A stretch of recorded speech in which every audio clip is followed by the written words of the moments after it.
Hello and welcome. I'm Ellie Richardson and you're watching the World Reports on NewsX World. Let's take a look at the top headlines of this hour. Iran describes Oman-mediated indirect talks with the United States as a positive step forward towards nuclear negotiations, while emphasising that it's a non-negotiable that talks will remain not on its missile programme. Trump signs an order warning of the new US tariffs on countries that continue to trade with Iran, citing a possible 25% rate. The move comes as US-Iran talks continue in Oman, with Trump restating opposition to Iran nuclear weapons.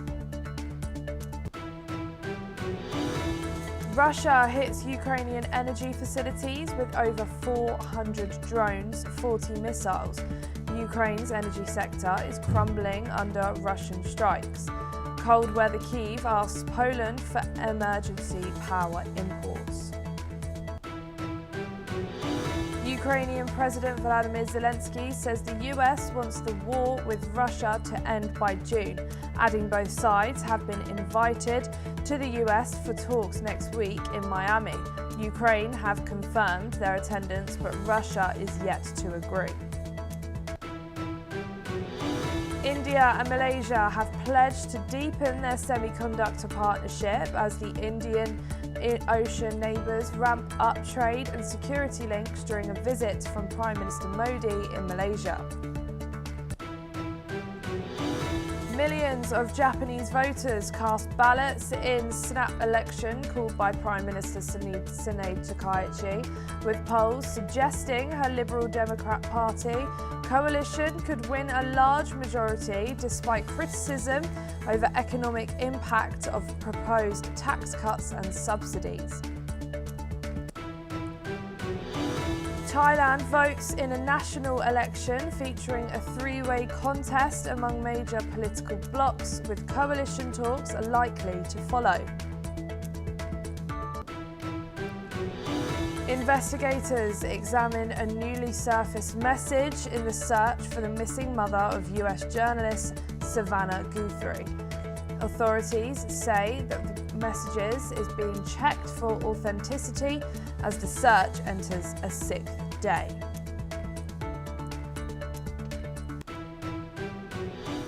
And for your top story this hour, Iran's Foreign Ministry, Abbas Araghchi, declared that his country is not intimidated by the US military presence in the Gulf. Araghchi's remarks came 2 days after talks with US envoy Steve Witkoff, who visited the USS Abraham Lincoln in the region.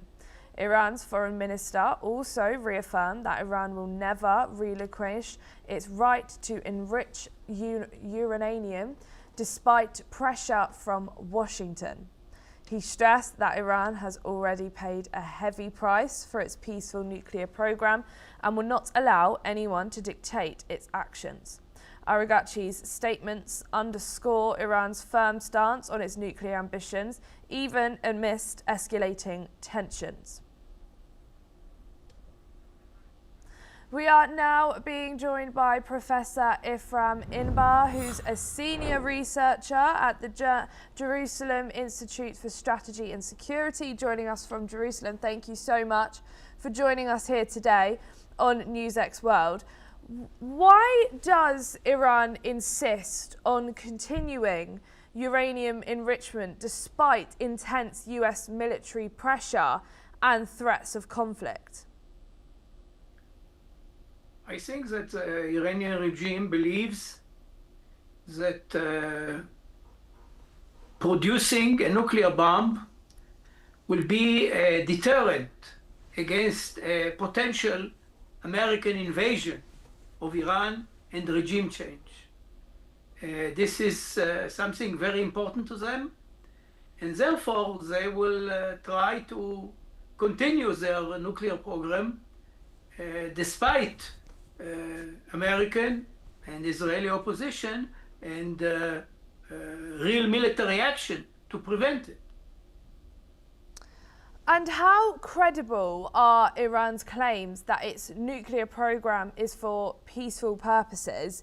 And how does that affect international trust in negotiations? I don't think that nobody believes the Iranians. Iranians are not trustworthy. They proved once and again that they are cheating on their agreements. They made the agreements they made with the United States or with the International Atomic Energy Agency in Vienna. And there is no way to believe that they are sincere, even if they sign a document. And can diplomacy succeed if Tehran refuses to consider halting enrichment and the US makes that central condition for a deal? Well, it depends how you measure success. If success means that the Iranians will sign on some kind of document, this is possible. But I think nobody should have any illusion that even if they sign on a document, they intend to keep their commitments. Therefore, the only way to prevent Iran from becoming nuclear is military action. Can diplomacy succeed if Tehran,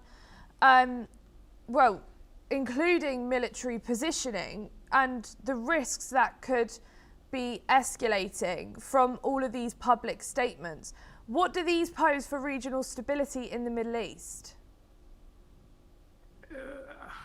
Again, it depends what you mean by regional stability. A nuclear Iran is not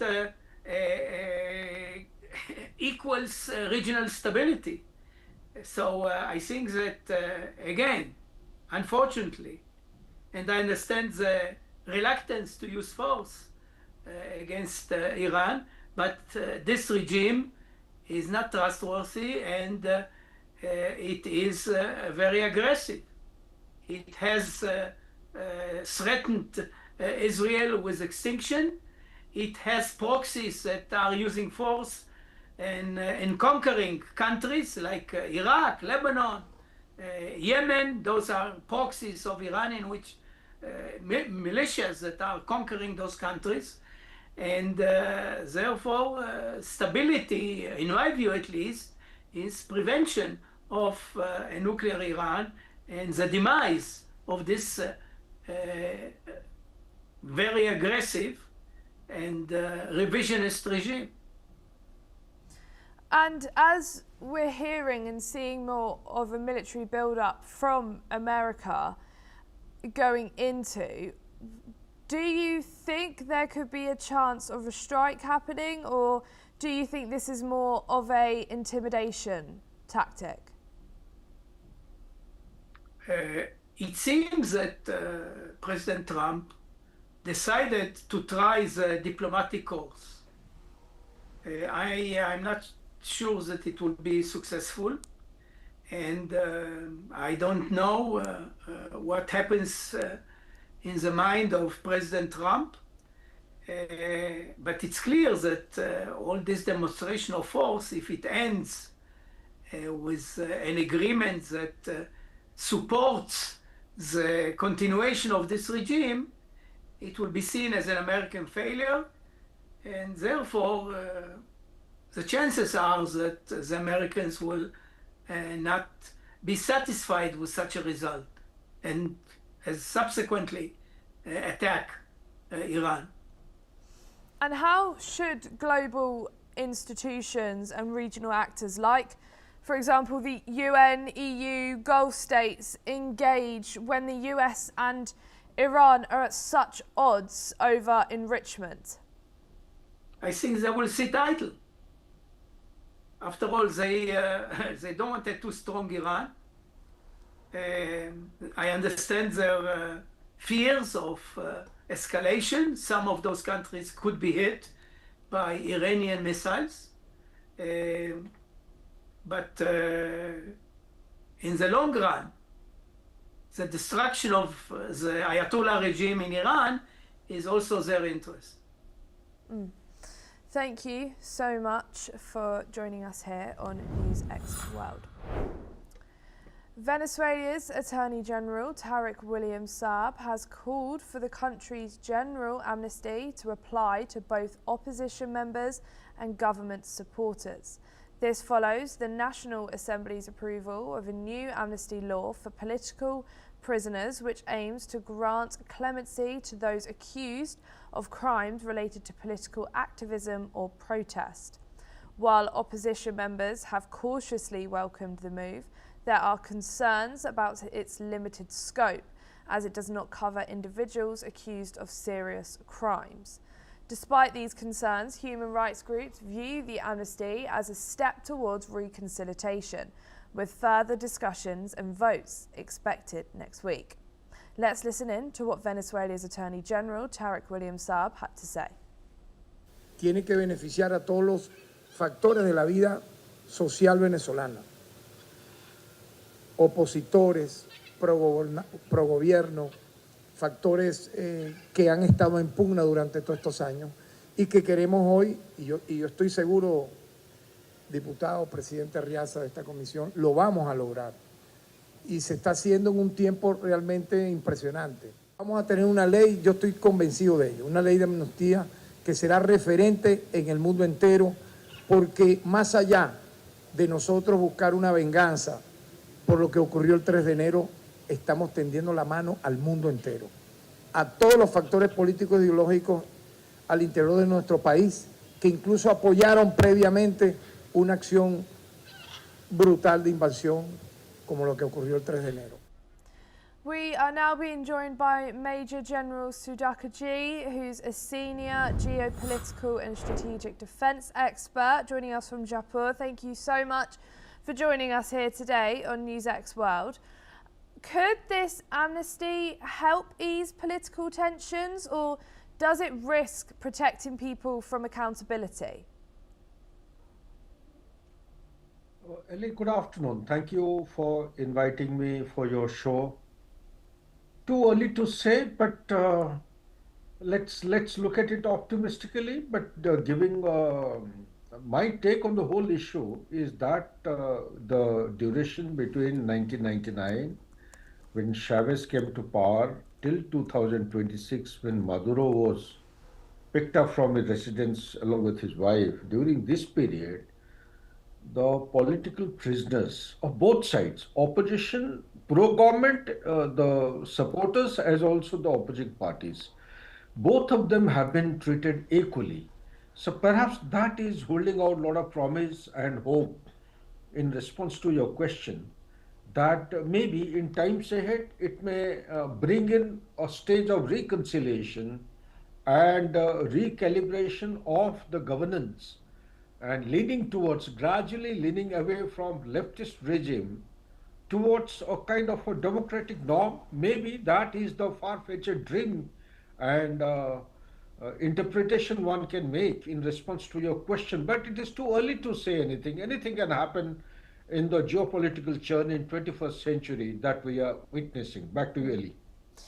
What are the main goals of Venezuela's proposed amnesty bill, and why does it seek to cover both opposition protesters and supporters of past governments? You see, this has to be understood from the perspective that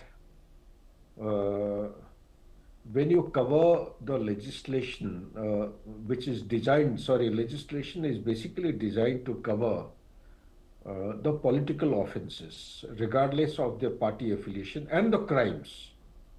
So when in politics you do commit a lot of crimes, visible and invisible, crimes committed by both government supporters and the opposition members.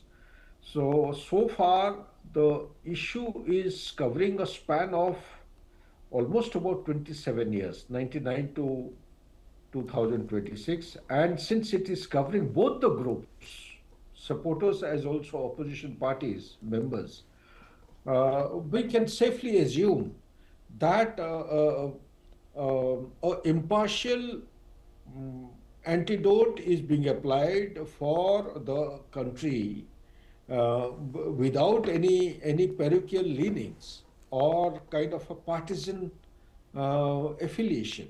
So one could very well say that hopefully this may stand the test of time, subject to my only fear is that this has come under the duress of Donald Trump and his initiative and the operations that he carried out in Venezuela.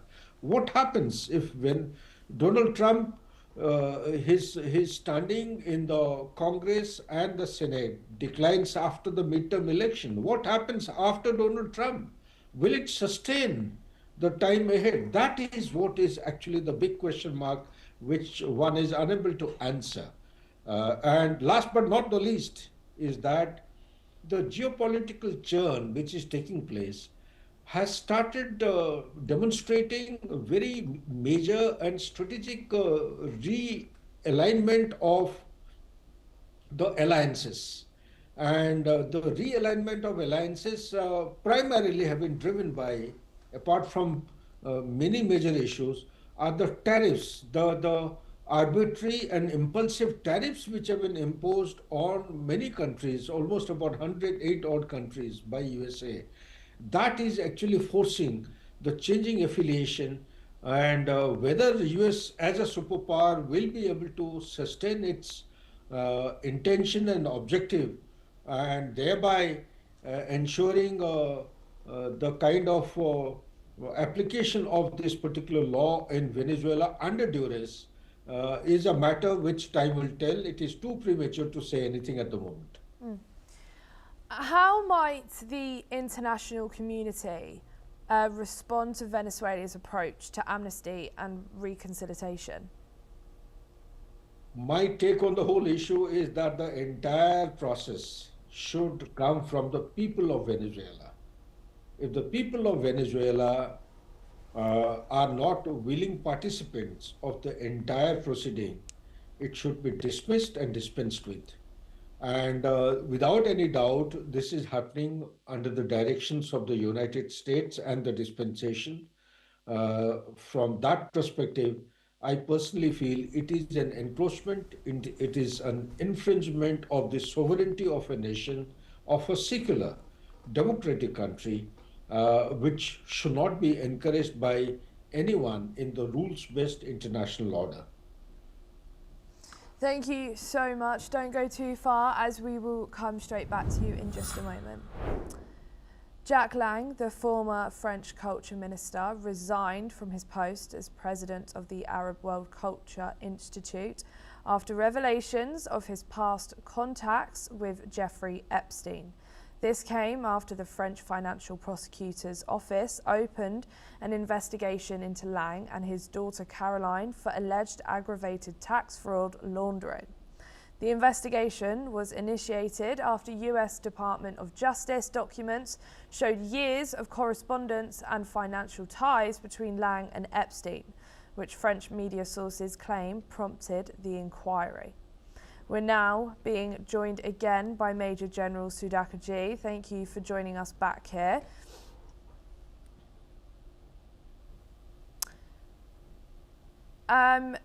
Why did Jack Lang resign after his name appeared in the Epstein files? And is this an indication of him being guilty? Yeah, but as things are evident on in black and white, you see 2012 to 2019, and I'm given to understand that his name has been referred to more than 700 to 800 times. This is what the open source is saying. And in this period, the emails which are referring to, and it would do good to him that he's taken a right decision, in my opinion. And notwithstanding the high reputation that he enjoyed as a cultural minister, as also president of the establishment related to the Arab nations. So, and also there are some transactions of money which have taken place from Ministry of External Affairs through him to Epstein file. And since the name is appearing time and again, the pressure is building up from the France. Also, if you look at Europe as such, UK, Norway, France, who else is left? By and large, I think every country gradually, systematically is being referred to in the Epstein file. I think much uh, in detail are still awaited. So therefore, it's a good thing that given his age and the reputation he enjoyed, any kind of finger pointing which is going to cast aspersion on his character and morals and ethics. In my opinion, he's done the right thing, whether it is under pressure or or it is his kind of a decision taken by himself. It's a correct step to go ahead with, and I admire this particular decision taken by him. And we've seen in many cases when people of political figures do this, people start losing trust in their government. Does this case damage public trust in political and cultural institutions in France, do you think? Without any doubt, without any doubt. There will be many more names coming up. Believe you me, it is just the tip of the iceberg. And since the Epstein files are being released in an incremental manner, that's why the names are coming after one after another. Andrew's name came from the royal family. You had Norway's ex minister, foreign prime minister, his name was there, and another gentleman, the envoy of UK, also was figuring.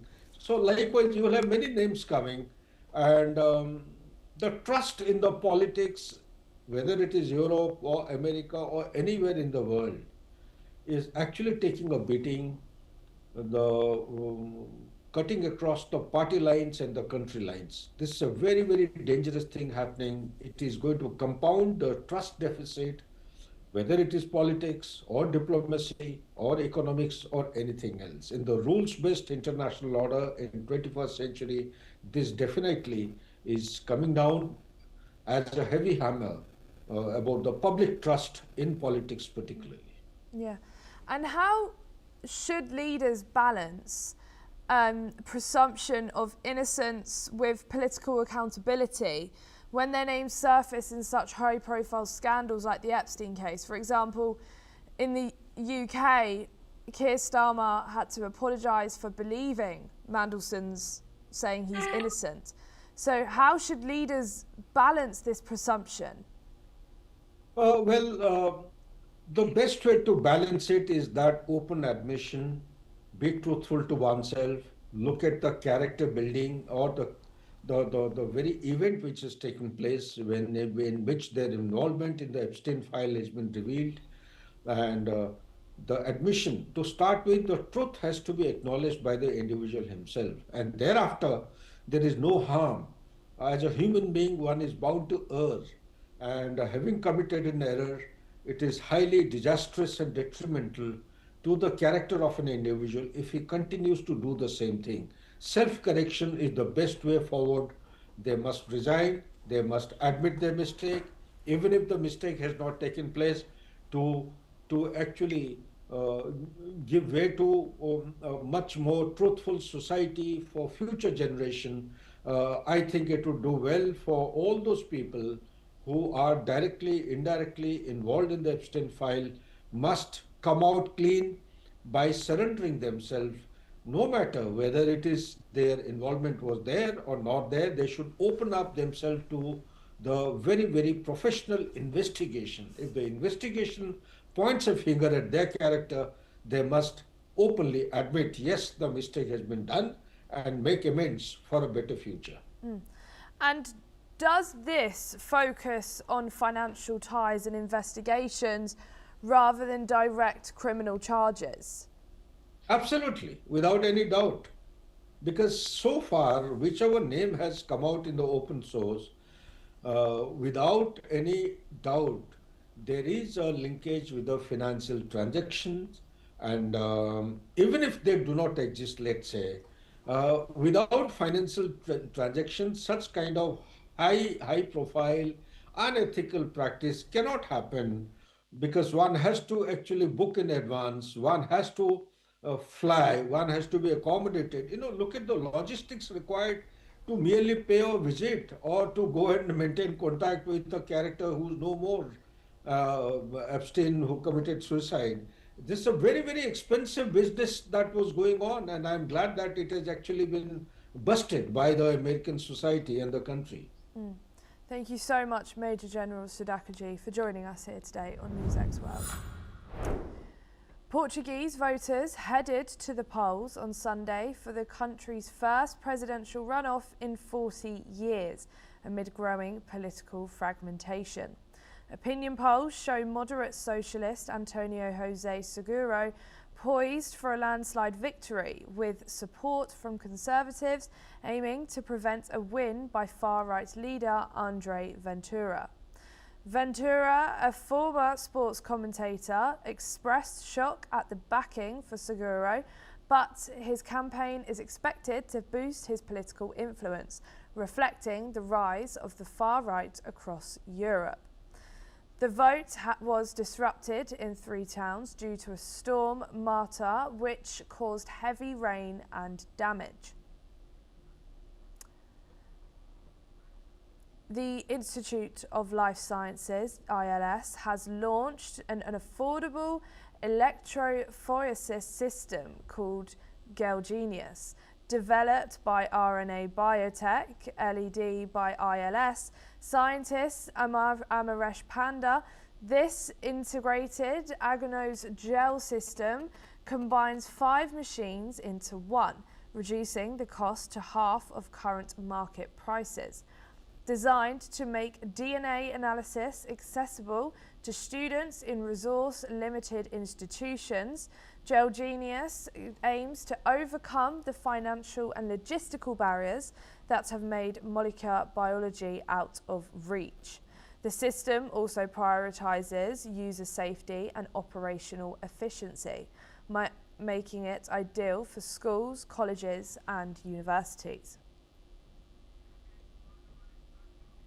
That's all we have time for this hour. Keep watching NewsX World for more news updates from around the world.